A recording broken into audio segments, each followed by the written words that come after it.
Hi, this is Ralph Klishevich of Perpetual Process. In this last segment of tutorials, we're going to talk about mixing vocals and how to mix and master everything together to give a nice final track. So let me play you just a segment of it. Say little things you do. Make it easy. So nice, clean sound. Everything is, has its place. The kick is punching through, the bass has presence, drums have presence, and the vocals are cutting through, which is the most important part. In the first segment of the mixing, I talked about drums and bass, so the rhythm section, but now I'm going to start focusing more on the vocals. So here's my vocal folder. I've already talked to you about how I edit everything. So you can see I have my main line here, main vocal line right about here, and then I add some harmonies. And I have some stacks, so just to thicken up the sound. So let's go through these channels and see what's going on. As you can see, I'm adding a little bit of compression, and on this chain, I don't have that much. I only have a compressor. So if I solo this through, But I can't do this. and then without the compression, But I can't do. so not that much. As you can see, that actually there's not much compression going on. I'm just adding a little bit more of gain. I think I talked about the CLA2A. It's a very nice compressor. It's an analog emulation of a classic, which doesn't give you much control. Gain and peak reduction. And I'm assuming gain it's a makeup gain, and peak reduction, and I'm not sure how that works, but some kind of algorithm of threshold and combination of threshold and the ratio, which can reduce the sound. But in this case, we're not really reducing the sound. We're just adding a little bit of makeup gain. And this compressor, or just running just a little bit through it, it adds a little bit of character. The CLA2A I like using for vocals. And something I think I already talked about. Having good compressors does make a real big difference on your final mixes. So I always suggest, if you're going to do a lot of mixing, invest in 2 or 3 good compressors that you're going to use over and over. There's no point of having 10 or 20 different compressors for every little different thing, because you're never going to learn the character of each compressor. 2, 3, they have to be clean, slight character, and then just kind of go with that. Okay, so let's go down the chain. Let's see what else I did over here. Harmonies, a little bit of compression, maybe a little bit of EQ. What is EQ? I'm cutting out some of the lower frequencies so that the harmonies don't compete with the main vocal. So let's low solo it. Make it easy. Make it easy. So it's sort of like a thin sound. On the stacks, I'm just adding a little bit analog delay. And I'm using this pipeline mono. It's kind of a complicated tool, but what I'm actually using it to strip down some of the frequencies, okay? To, how do I explain it? Strip down some of the sound, because if I found that I'm using too much of stacks, pretty much the same sort of vocal lines that Katie did with the same notes, maybe they're just a little bit different, I'm getting too much of a chorus effect. So to reduce it, this tool sort of works. I'm not exactly how it works, but it sort of, like I said, strips down some of the essence of that sound, so they don't compete together. So let me show it to you. I'll let you listen to it.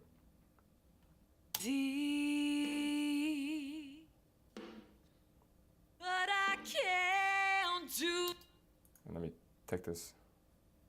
But I can't do. So see, if I turn up the pipeline, it has the actual track has a lot more volume to it and some more roundness to it, which we want to strip away. We don't want to compete with the main vocal.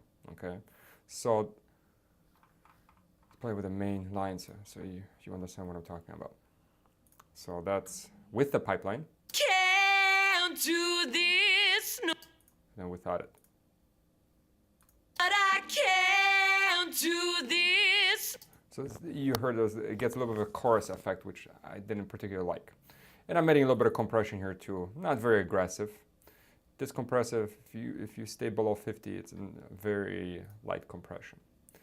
Okay, and we're getting a little more busier here into the chorus, but I'm just gonna kind of quickly run through this to show you, and there's not really much going on in terms of mixing that I'm doing here. There's a pipeline tool, a little bit of compression. Oh, there's a little tape saturation, so it adds a little bit of, let's just play that back just to hear what's going on. Dream of us melts away. Now I'll take out the tape saturation. Melts away. So my opinion, what any tape does, tape sound to me, what it does, it flattens things out, flattens the sound out. And this is sort of argument with those people that enjoy recording on tape.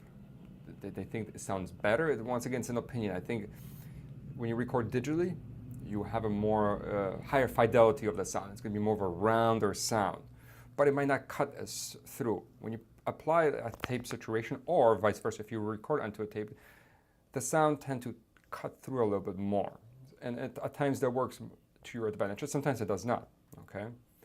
So I'm not going to get in this tutorial an argument what's better, tape or digital. That's an opinion, but in the end, tape flattens the sound a little bit, and potentially adds a little bit of light distortion, or what most people call the character to it. So it's a creative choice if you want to use it. But sometimes I do use it. I do like this Waves Kramer master tape.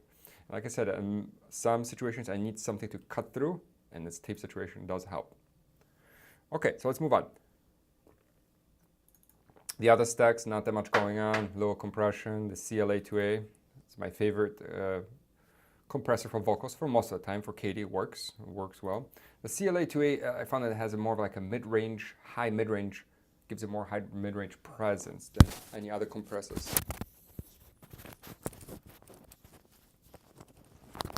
Than any other compressors I would use. You know, let's look at the arsenal that I have. Browse. Out of the waves I have a CLA2A, the 76, and a 3A. I use a 3A a lot, and I think I showed you I use it on drums. I think it's the most transparent compressor for me.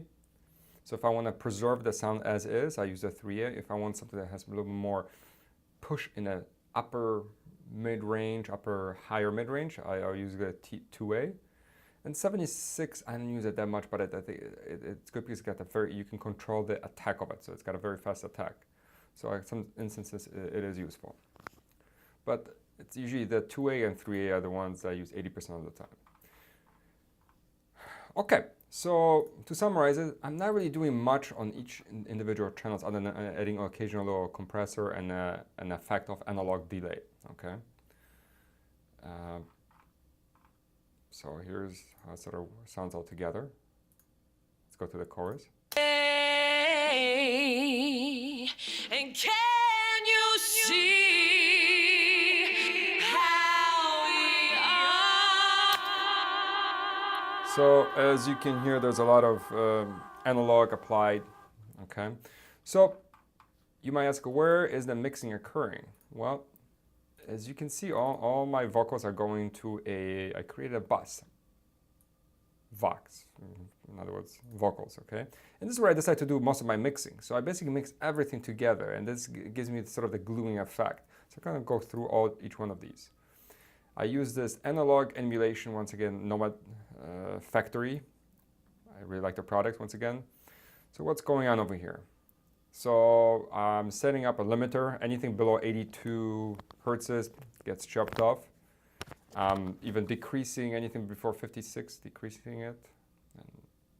And, also 470 hertzes, I'm pushing it a little bit. And once again at 2.2 kilohertzes, I'm pushing up again a little bit. And then 4.7 kilohertzes a little bit. So mostly I'm gaining a little bit of 470 and 2200. And overall, I'm increasing just output. So these plugins are pretty nice because you can do all your EQing over here and then push it a little bit more, sort of think of like a makeup gain on a compressor, but it's not really a compressor, it's just, it pushes to the unit a little bit more. And, you know, I can do these EQ on any other graphic EQ, but as I said, these analog emulations do add characters. So your sound is going to be different depending on which one you choose. Okay, so this one I kind of like, has a little bit dirty sound to it, and it adds a little dirt. So let me sort of play it for you. Let me show you without it, without this British NEQ. But I can't do this no more. Nice, beautiful sound, but it just wasn't cutting through for me through the rest of the mix. So I'll show you the rest of the mix.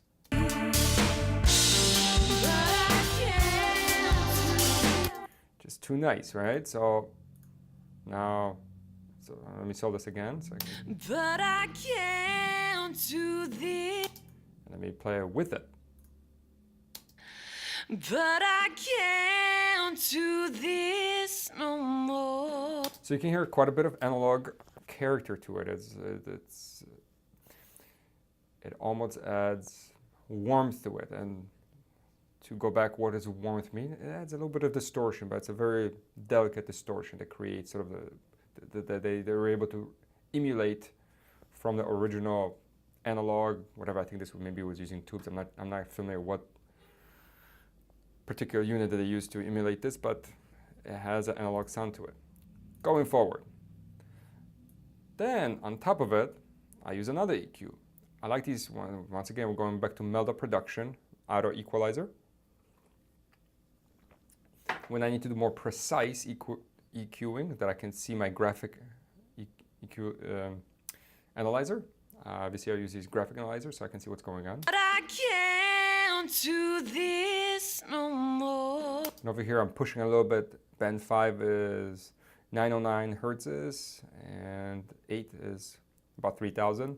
I'm pushing down at 1200 hertz. So there's a little bit of equalization, but the most important over here, I'm cutting a lot of that anything low end, because there's already so many different sound synths coming in. I really want the EQ to sit in the mid-high range. Okay, so that's what I'm doing over here. And then glue is the bus compressor, and actually it's pretty aggressive over here. And makeup, 10 decibels. But I can't do this no more. So remember I talked how I did not use much compression on each individual track. I'm sort of making that up here. I am pushing quite a bit of compression on the bus. And given that these different tracks and vocals are coming in different volumes and so on, the glue compressor sort of glues them together. It sort of compresses them all together, and they have a more unity to it as they come out. So I'll show you when I take it out, so how this sounds without this glue compressor. But I can't do this no more. Especially in the louder parts.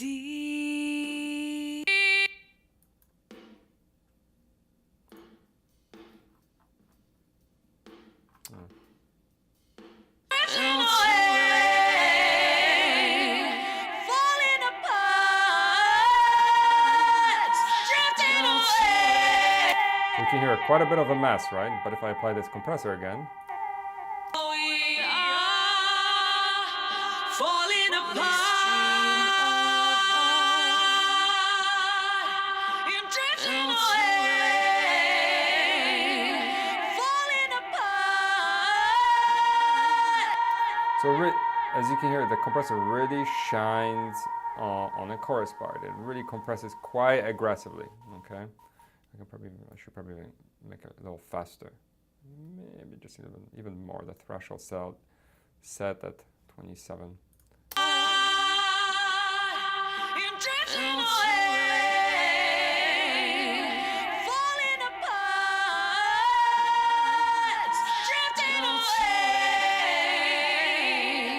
Falling apart. So probably in this entire chain, this compressor is one of the most important plugins, because without it, it just sounds like a mess. It just sounds like so many different vocals, different volumes. The ones that are quiet are completely lost. The ones that are loud just overwhelm everything. Drifting away. So Drifting away. Falling apart. okay. It's quite a, and then what else is going on? Last part of the chain. Falling apart. You're drifting away. You're drifting away. Okay, so it's interesting what's coming over here. So I put another EQ on this part for two reasons. As you can see, this EQ is not really doing much except there are two bands. One band, I'm actually side-chaining this signal from the snare. See, I want the snare to come through, but you know, the vocals, it was sort of competing. So, boom. So every time the snare comes in, I make a little dip into this vocal so the snare can fit into that frequency. Falling apart. You're drifting away. Falling apart. And then without it, it's not gonna be a huge difference, but the snare is just not gonna cut us well through. Falling apart. It's a subtle thing, but just the snare kind of disappears, and this allows it to cut through. The other one is a little de-essing, okay? So I found that there was a little too much sibling, you know, some of the S sounds. So a dynamic EQ is basically, you can use it as a de-esser. So you find a band that creates the noise that you don't like, and just apply a compression here. You're drifting away. Falling apart. So it's just a little bit tighter. In some parts, you can see it cuts through some of the nasty sounds that I don't like. So this tool is once again very useful. Find a sound that you really don't like, and then instead of carving it out permanently, just run a compressor on this band. So every time it gets too loud, it will just compress itself. Okay, so it's a very useful tool. As you can see, I'm going back to it quite a bit. And last part of the chain is just a gate, because if I turn it off, sounds from the microphones. Okay. So if Katie's not singing, I want those tracks to be quiet. And that's basically what that is. Now, what else am I sending? What else is going on over here? Sending to reverb. So from the bus, I'm sending everything to reverb. Okay, let's take a look at the reverb, what's going on. It's a nice little convolution multiband, once again by Model Production. Nice reflection sound. So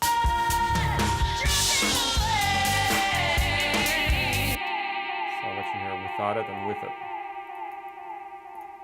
So this is without the reverb. You're drifting away. Without it. Falling apart. Drifting away. So the reverb, it's nothing too aggressive. It's not something that's incredibly stands out, but just adds a little bit of room feel to it. Then I'm also sending a sine chain to bass. We discussed this in the previous tutorial, because the bass competes sometimes with the vocals, and nothing can compete with the vocals. So let me sort of show you again what I'm talking about. So if I have bass and vocals. You're drifting away. Falling apart. So this band over here, and especially 5, actually all the bands, but this is mostly coming from the kick, but when Katie comes in, this will dip down, okay, especially if she gets loud. Drifting away. Falling apart. So it's not that much cutting out, but just a little bit, so I don't want the bass to compete. So that's where I'm sending here. And then I'm also sending sine chain into the synths. So I have a synth bus, and it's pretty simple. There's 2 plugins only. The glue, so I'm going to compress all of the synthesizers and the piano parts together, and this EQ. So as you can see, there's a lot of stuff going on with this synth.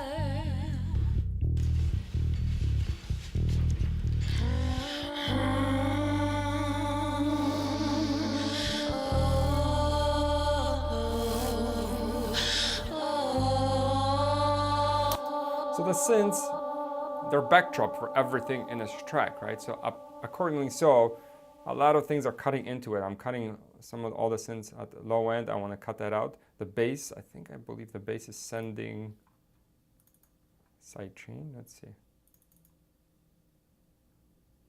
No, not the bass. But I know the vocals and a kick. So the vocals and the kick are sending sidechain signals into this EQ. So the kick would probably, yeah, so over here, yeah, 2 is 68. We talked about this where the kick is prominent. And number 5 is 2100 hertzes or 2.1 kilohertzes where the vocals is present. So kick will cut in here and the vocals will cut both here, here and here into the synths.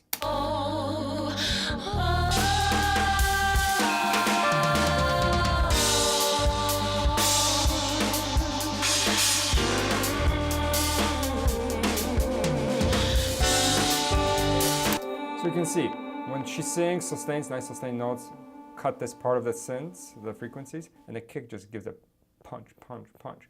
So basically the vocals and the kick from the drums are able to cut through the mix easier because they're not competing with the synths. And the synths just sort of, at this range over here, number 4, at 200 or 2100 hertzes, 211 hertzes, I'm actually expanding it.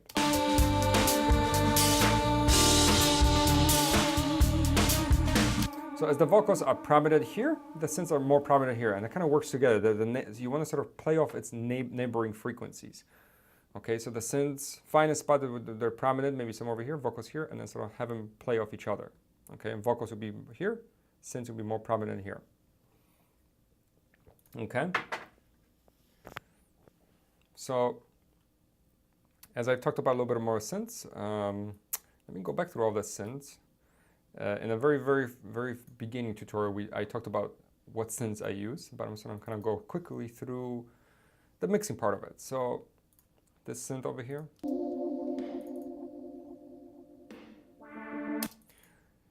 I love using these Nomad Factory, they call them like film tone equalizers.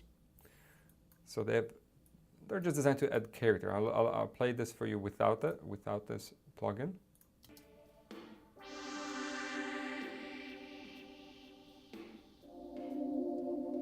And the same part with it.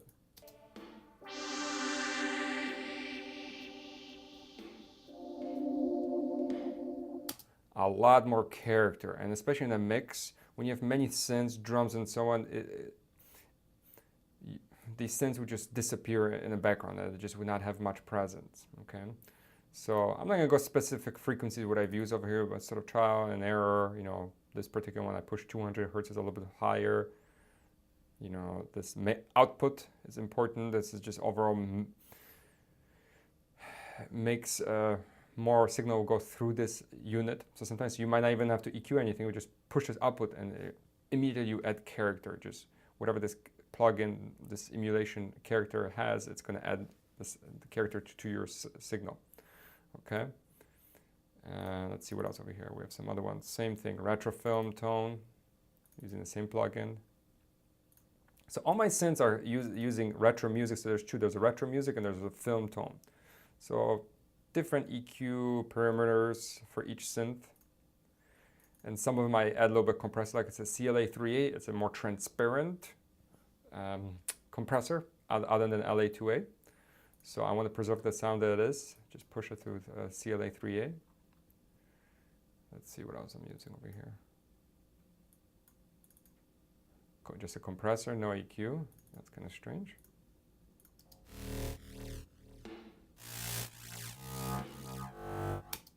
It's kind of like a saw synth. It just comes in.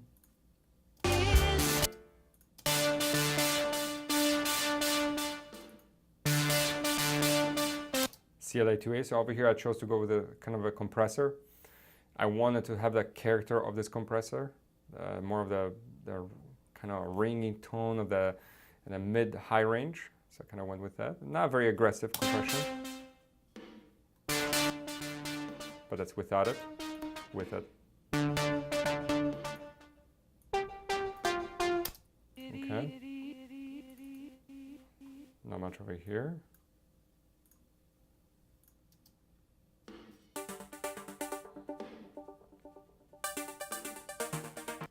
And I probably should add a low compressor over here. So let's use this one a little bit.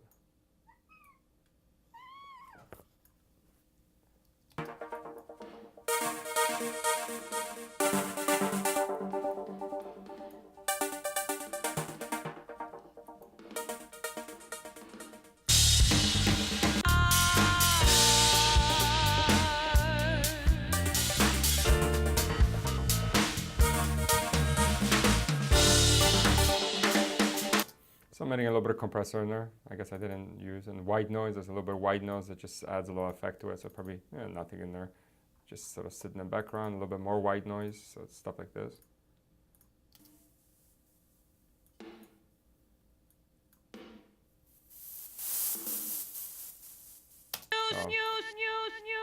Wow. Okay. So these are all the synths that are going through. Some EQs, a little bit of compression, and as I talked about on the bus level, that I'm adding a little bit of EQ and glue them together with one compressor. So once again, these synths will sound together.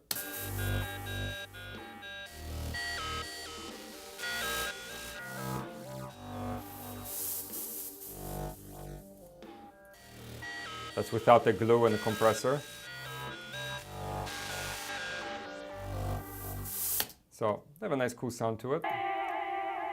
And as I talked about the vocals and the drums will sort of, and the kick will carve space into it using this EQ, this dynamic EQ. And then keys, my piano and organs. Let's see, what am I using here? You're running it through a guitar amp. That's kind of interesting. That's right. That's without the... So I'm using a guitar emulation by Waves. Adds a little bit of dirt because I found, it was I think it was a Kontakt keyboard. Wasn't cutting through, so add a little dirt using that plugin, and then once again we're going back to some compression. LA to A, I want to sort of that little higher end range, so that sounded good to me. And piano, I'm just adding a little bit of more transparent compressor. And then the keyboard and the pianos are the only things that are going through the main. So they're bypassing any buses. They're just going straight into the main. So sort of to summarize everything, all the instrumentations, drums, vocals, synths have their own buses. So on these levels, I'm doing a little bit more processing, mainly more compression and so on. Except the keyboards and the pianos are going through, go directly to the main. Now, when you talk about buses, that's sort of you start getting to a little mastering. Now, mastering is, when you mix everything, you would sort of make sure that everything sort of sits in its own place. And the mastering, you want to bring everything to be louder, glued together. So I'm doing a lot of that already on the bus level. That's why you see all these glued. This is the bus compressor. It's a very useful part of it. Okay. So, and a little bit of EQ. Okay. And I already discussed most of it, so I'm not going to go back to it. So then, mastering. Let's see. I'm not using that much. I'm using then to the mastering once the keyboards and all my buses now go through the main channel. I'm applying a little bit of a compression, very delicate, 3.6 decibel, and make up maybe 2.5. So I want to glue all these together, all those buses. And then in the post, 3 plugins that I use. I'll play you this track first without anything here in the main sort of the mastering section.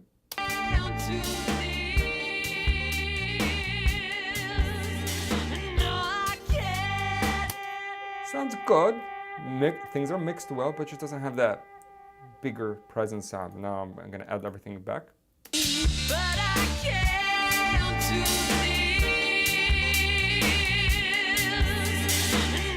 So day and night, right? So glue, a little bit of compression, Vintage Warmer. Okay, interesting plugin. My Polish peeps from Warsaw, okay, are making this incredible plugin. One of the most incredible plugins I've used. It just makes everything sound better. Let me play this track without it. I'm going to take that plugin out. Now I'm going to add it again.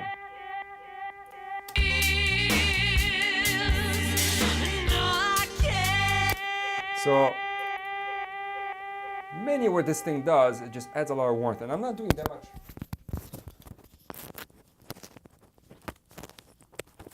I'm not doing that much over here in terms of EQing. Yeah, it has an EQ. Nobody really knows. I don't know what this drive. I'm assuming it's a limiter.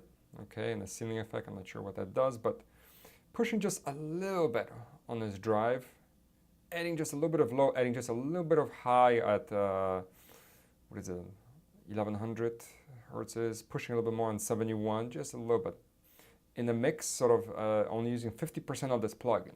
So it's not very an aggressive use of this, but just running through it adds a lot of warmth. So it's one of those plugins, just makes your track better. But you got to be very, very careful. When I first started using this plugin, especially, I used to put it on individual track, then putting it on the buses, then putting it on the main out. And my mixes, yeah, they were big and loud, but they were just over compressed. I found it was just too much. So it's one of those things, it's like salt. It makes things taste better, but it's so easy to put too much of it. So it's tempting initially when you get plugin like this to put it everywhere, okay, and push it hard. But it's one of those things that you just pepper in just at the very end. That's the only time I'm using the Vintage Warmer. And it just makes the sound better, okay? Second, probably the most important plugin that I use, once again going back to Melda Production, is my stereo processor. So it's kind of an interesting plugin that allows you to add widening to your track. So I'm going to play this track, this part without it, so you get a sense of what's going on. That's without it.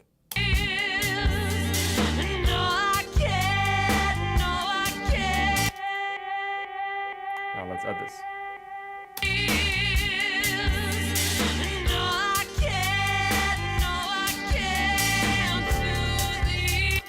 So at each one of these bands got a bass, 4 different bands. I can increase the widening, add a little exciter. I had to put an exciter here on the high ends. And this gives me like a multi-band, I believe this has limitation over here too. So it's a limiter, okay, multi-band limiter. So the high ends I'm pushing up a little bit. The low mids I'm pushing down. And I'm pushing. And also I am pushing the low end up a little bit, okay? So and it's easy to observe these bands over here, and you can sort of judge what's going on here, and you can sort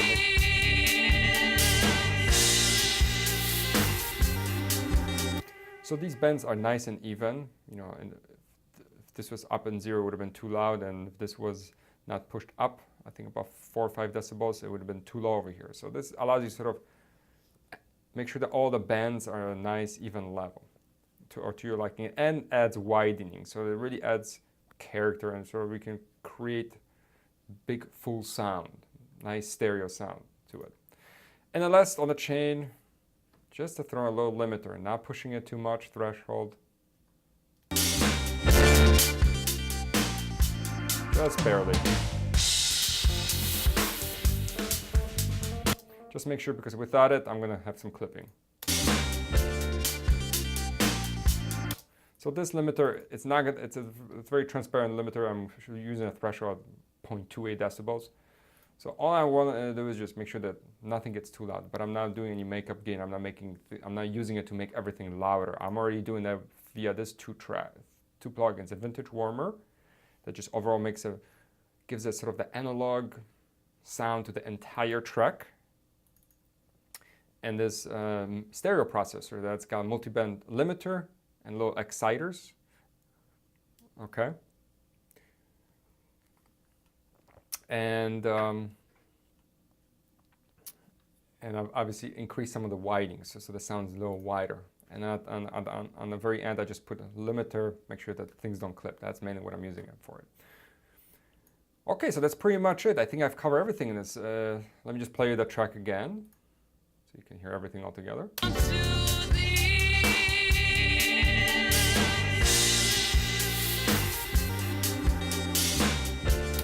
Now, I'm not going to play the whole song.